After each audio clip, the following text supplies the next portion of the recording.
Hola, soy Alicia y te voy a enseñar las palabras y frases más útiles en español para el día a día y los viajes. Los vídeos de español para principiantes hablantes de inglés tienen subtítulos en español y en inglés. Si prefieres el vídeo más lento, puedes cambiar la velocidad de reproducción. Hola, ¿qué tal? En este vídeo de español para extranjeros te voy a enseñar un poco acerca del futuro en español. La forma más sencilla de construir el futuro en español es utilizando el verbo ir conjugado en presente de indicativo, luego la preposición a y el verbo de la acción que vamos a realizar en ese futuro que se queda en infinitivo. Por ejemplo, si la acción que se realizará en el futuro es viajar, vamos a conjugar el futuro en español de la siguiente manera.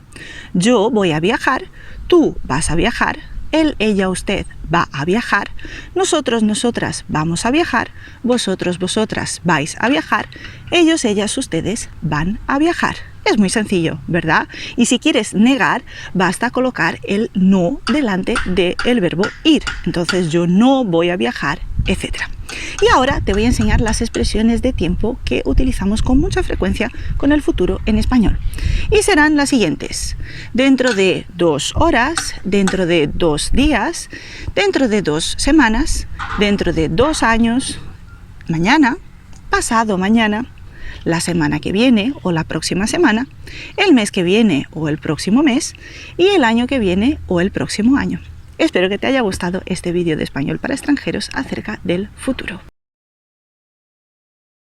Hola, espero que te haya gustado este vídeo. Si te gustó, tienes más contenido totalmente gratuito para seguir aprendiendo español desde cero y con explicaciones en inglés. En la descripción del vídeo tienes vídeos, audios, PDF y también un curso online de autoaprendizaje con certificado y explicaciones en inglés.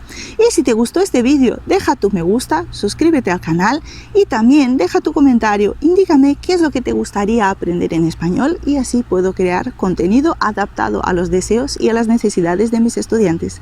Muchas gracias por tu apoyo y espero que te lo pases muy bien aprendiendo español.